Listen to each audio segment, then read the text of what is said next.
This video isn't going to be pretty. Usually I try and pick, a particular plant or whatever that I think is interesting, and I'll do a quick 5-minute video on that and I'll bang that up and, away we go. But I haven't got time for that. It's the time of the year when things have just got to go into the ground. So I haven't always got someone to help me film. It's cold, so I'm having to use a lot of, handheld footage. It's shaky, it's not ideal, it's windy as hell. But this is the reality of living where we do and trying to get the systems established where we do. So if you're reasonably forgiving all of that and you want to see what we've got going on in the food forest at the moment, keep on watching. So pretty much past willow season now. You can see they're starting to come up. So we stopped with all of that planting. That's all done with. But at this point, we've got a lot of stuff still to go into the ground. So this is really those additions to the food forest systems.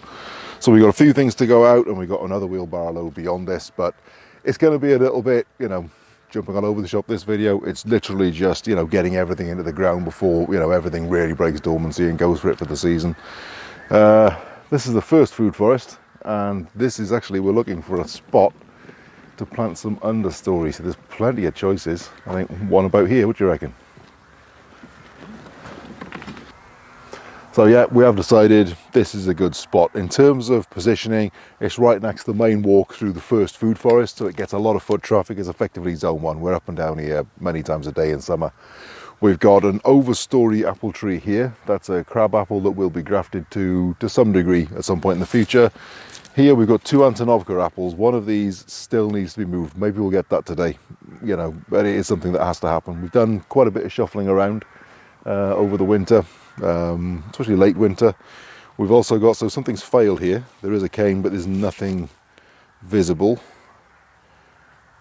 Yeah, that probably means something's failed. We've got a morello cherry, that'll be an overstory tree, and we've got a yosterberry there and another one here. So next to the track we've got the main pretty tree with a couple of understory shrubs, but behind that, between that and the willow fedge that's behind me, and that'll be quite a large thing, we've still got a couple of pretty substantial trees that are an overstory even for the morello. So, because that does well in partial shade. In fact, all of these do. This again is a woodland edge dappled shade plant. So I think we're going to put 2 of them in here just to sort of fill out this area a little bit. So yeah, I'm pleased with that. And again, nothing fancy with any of this. They're good, tough plants. So that's a lovely root. So I'm going to have to make a bigger hole than I would normally, or a bigger slice than I would normally, just because I don't want to bundle up all them roots and cause a problem.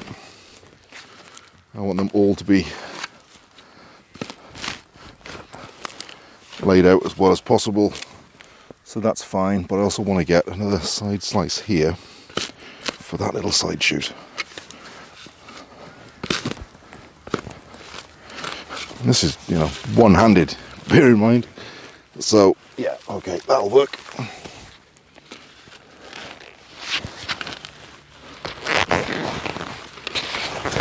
But these don't want to go too deep. So, and we've got a few of these to go in. How many you got, do you know?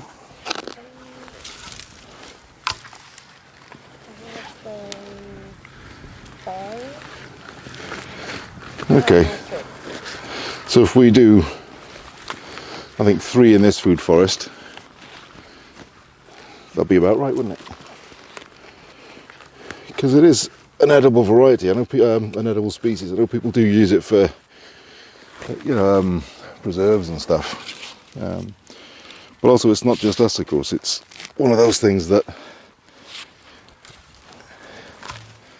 the more berries we can produce, the greater chance of things like our, cherries will get left alone, because there's more of an option, within the shelter belts themselves.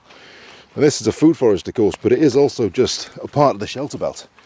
It's, there's the Italian alder as the outer skin, really substantial trees now in summer once they're up and flowering. So we get up and in leaf, so we get a lot of protection from that side. We got the red willow fedge behind me. Again, once that's in full leaf and that starts putting shoots up, that's a huge amount of protection from that. And in between, there's a lot of stuff now that is just starting to really come into its own. Needs a little bit of maintenance this year. But the ground's changing. You can see, you know, the species is changing. There's more mosses coming in. The grasses are doing less. The rushes are dying off. It's interesting to watch land go through transition. But let's get that just healed. There we go. We'll put a little bit more on for this. Now these have spent the last couple of months just healed into wood chip on the driveway. So, but they are starting to put shoots on now, so I want to get them into the ground. Because this is the season they start really putting on mass and start growing roots. And I want those roots to be grown into the ground they're living in to give them a good chance through the summer. We'll keep an eye on them. I mean, I'm a huge advocate of stun. You know, if things want to die, let them. But something like this that's bare root in its first year, if we hit a drought, it's stupid to just let things die. So we'll give it a little bit of water if necessary. And that's the other thing with putting them into these food forests that we see multiple times a day, is if you see something starting to struggle that you know shouldn't be struggling, you can actually do something about it, you know. Or rather, if it does have a reason to be struggling, I suppose. You know, we know these are new trees, shrubs rather, they've just gone in. They might need a bit of care for a little while, but that's basically it. So we'll do one there, whoops. We'll do another one a bit further this way, I think. Here.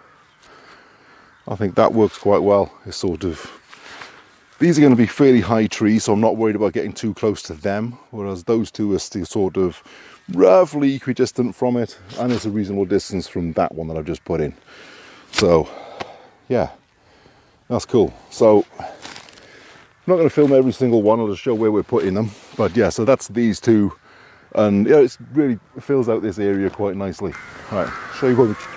So next one, pretty much same drill, same location, just a bit further up within the same, you know, shelter belt food forest system.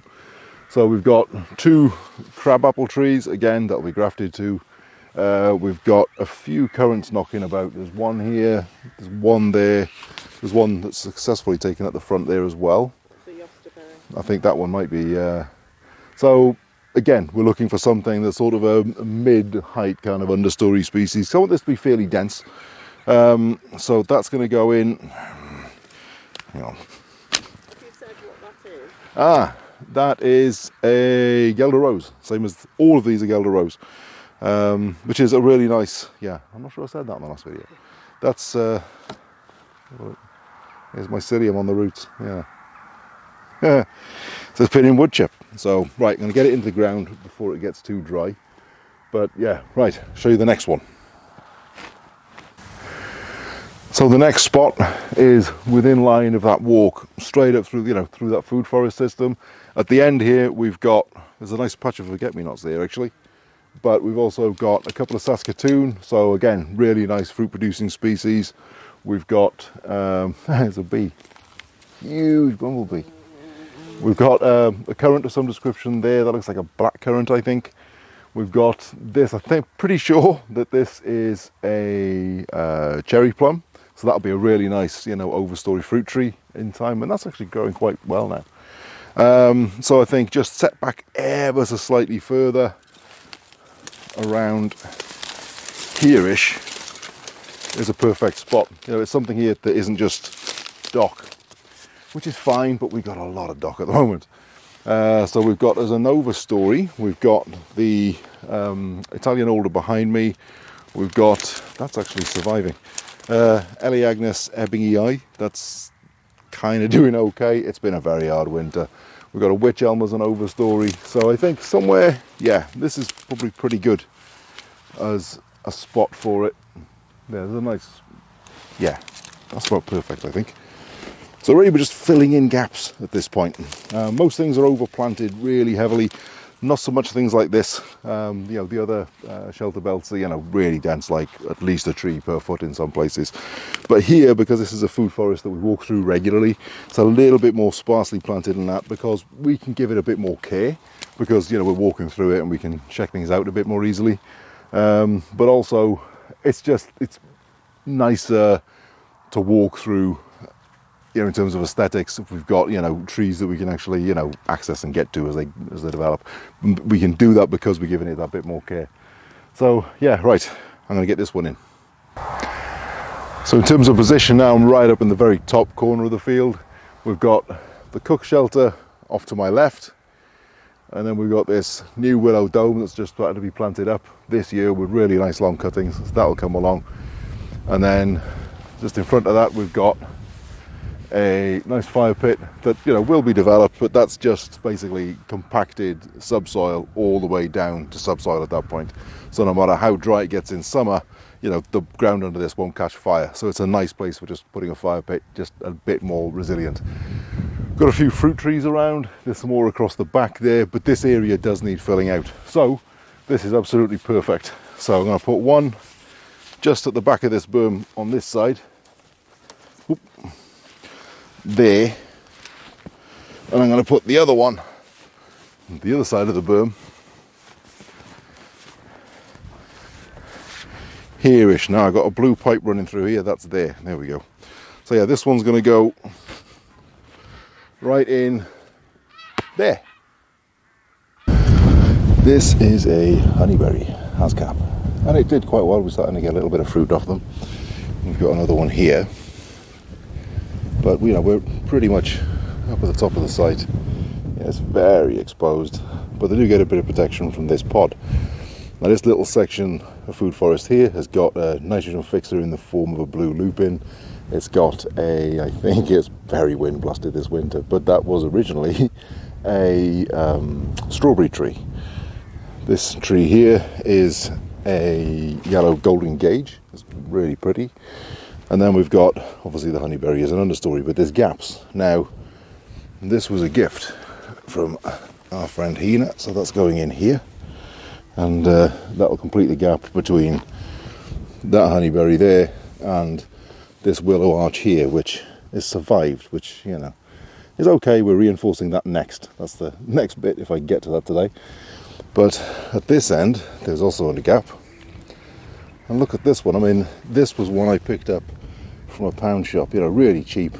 Stuffed it into a berm, didn't think too much of it, and I came across it again last week, and you can see how beautiful it is. It's done really well. So that's getting moved here, so that it's, you know, as a part of this nice path around that, again, you know, food forest alongside the path. So I'll put them in, and then I'll show you what we're doing with the willow arch. Nice. So how puny those little strips of willow were that I was trying to make into an arch. These are the same variety. Yeah, this is where they came from as cuttings. But this is a failed experiment, so what I'm going to do is I'm going to dig these out and I'm going to add these to it to make it much, much stronger. So I'll dig them out and then I'll show you what it's like when it's done. So you can see there's the nice orange willow in its new home. So hopefully it'll take okay. So I've got those three there, and then the other side of the path I've got these three here. Now as these start to fill out and you know, start to, you know, grow a bit more vertically, I'll start weaving them together. If any of them fail, in fact regardless, I'll take some of these side shoots and stick them in just to reinforce it to make a bigger structure. But you can see, I mean, from there to that's quite a big arch, but that lines up perfectly with the other side of the main track. Another arch of willow. So the whole point is that, you know, these things allow access, break the wind, but also, you know, they, if you've got an arch you want to walk through it, you know, they invite you out into the landscape. And here, for example, you see we've got, you know, that really nice view, all framed by this willow arch with a food forest beyond it. Don't forget, all this will be, you know, teeming with fruit in years to come. This is Bowles Hybrid. It's a really good biomass willow. We got quite a bit of it. Well, we've got hundreds, thousands of these on site, but this little run here, some of it took, some of it didn't. It's one of the very first plantings that we put in. So I usually harvest it and use it for a particular project every year. This year, I've decided, well, I'll show you when I'm doing it. It's very windy today. It's too windy for a tripod, and I haven't got anyone to film for me, so I'm having to make do with handheld. So I'm up near the top pond. It's so windy. Okay, right. So we're along the easternmost shelter belt, and this is really densely planted. I mean, you can see just how many trees there are, just with the guards there, just the most recent plantings. The older ones you can't necessarily see. There's a lot of a willow. There's loads of it that I haven't got guards on. So this is very, very dense indeed. So once the grass comes up in the summer, you can't necessarily see all of these, so that they don't get trampled and they don't get stepped on and snapped. What I used was these caps that I put in the ground just to line up. This is a crossing point. This is where you walk. And near each of the main swale systems, there's one of these, you know, roughly where to look for them as well. What I decided this year is that that's all very well and good, but I want something more permanent. So what I'm going to do instead is I'm going to put in a nice big willow arch. And this is a very fast growing variety. This is this is Bowles Hybrid. It does very well here. We trialed a few of them. This is the one that did the best. So literally all I'm doing is I'm taking a single stem like that, cutting it with the loppers, and then I'm sticking it into the ground. What I'm actually going to do is I'm going to widen this slightly, because for a little footpath coming through, that's one thing. If I'm putting in a willow structure, that needs a little bit more space. So what I'm going to do is I'm going to take these ones here almost as sacrificial. I'm going to dig them out and move them, and I'm going to put the willow dome in. Probably, it doesn't have to be the whole size of it, so I'll probably just bring it sort of in the center here. So, you know, these things don't have to be massive. They're just to really, you know, denote in the landscape where this is. Right. You better see it for a long way away, I suppose is what I mean.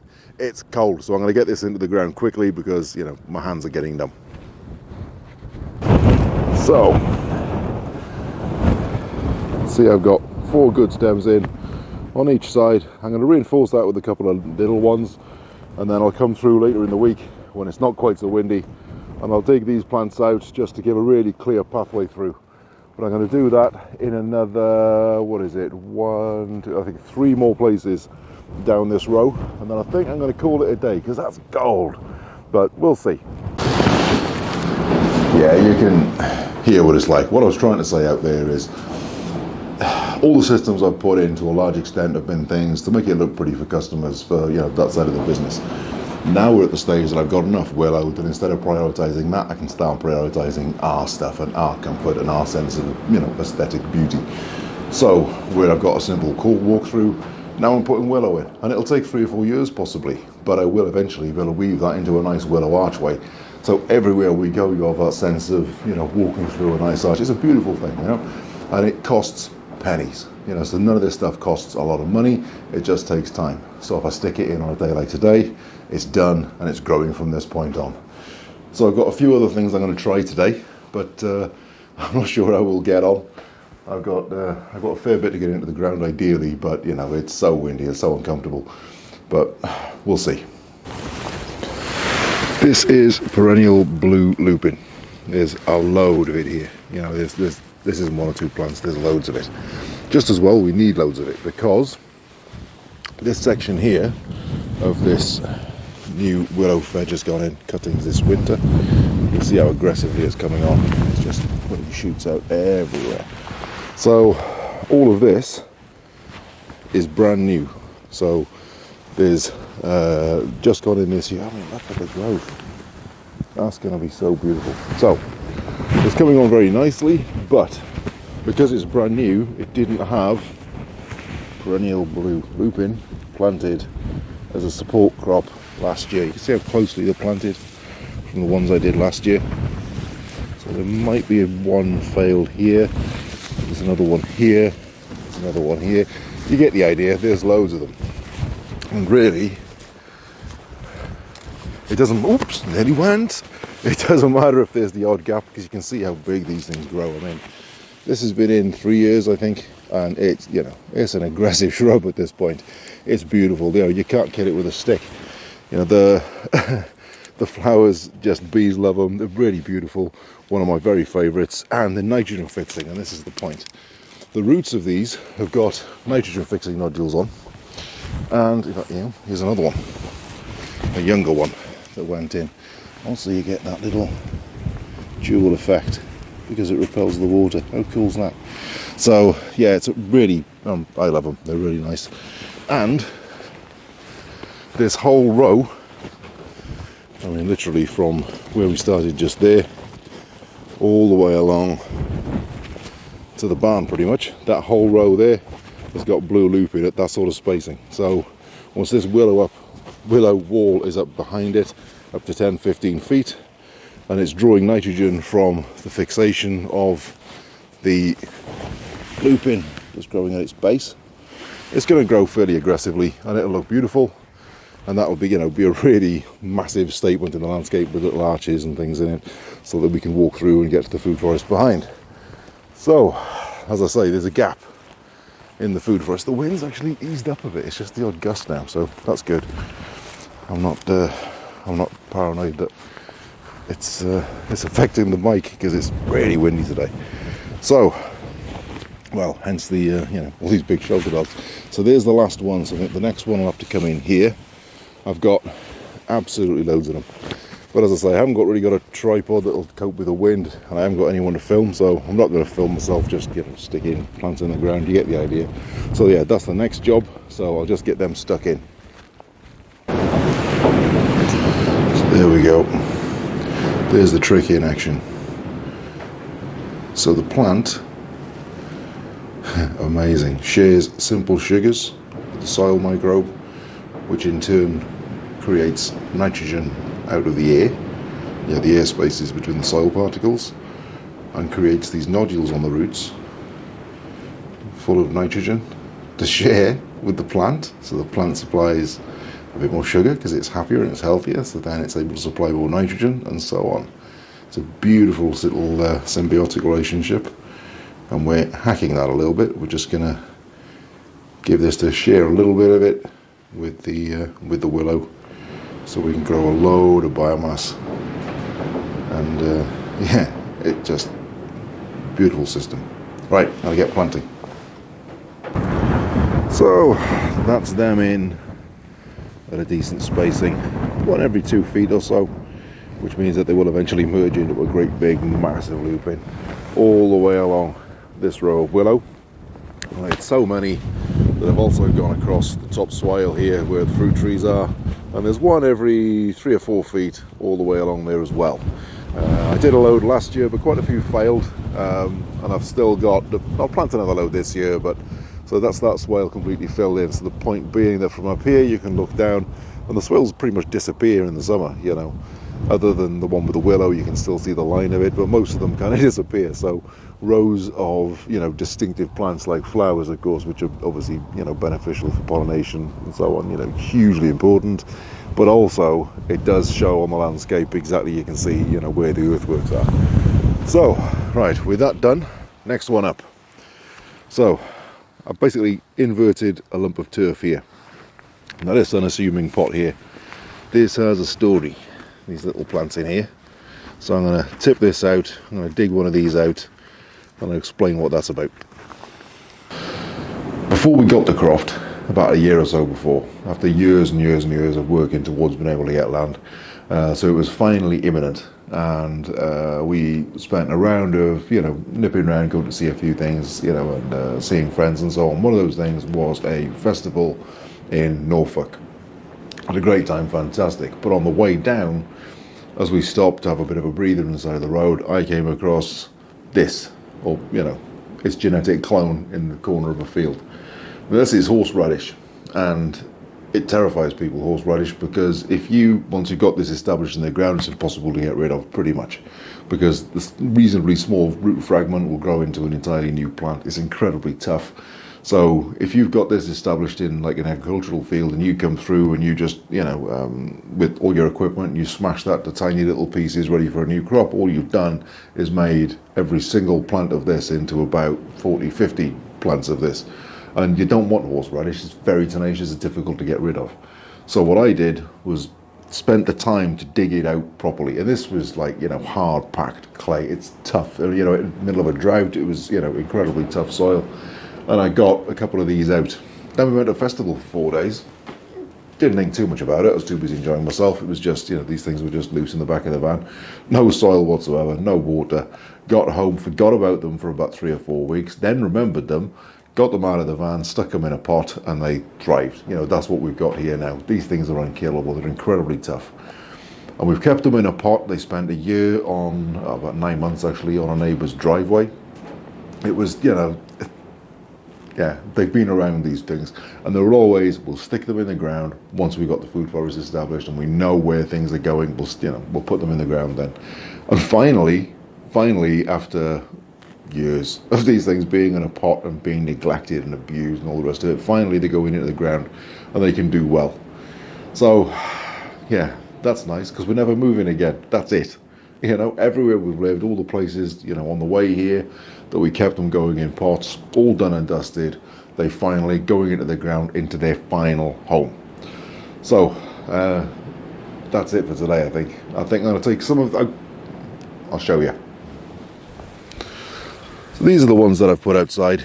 You can see there's a couple of little crowns and there's a load of roots underneath that, and that is the soil out of the tub, because you can see there's so many little roots running through it, and a lot of those could well turn into crowns and turn into fresh plants yet. There's a lot of that material in there, so I wouldn't dare put it anywhere else, which is why instead of just bringing up the crowns and, you know, dumping the soil somewhere, I've fetched the whole lot up.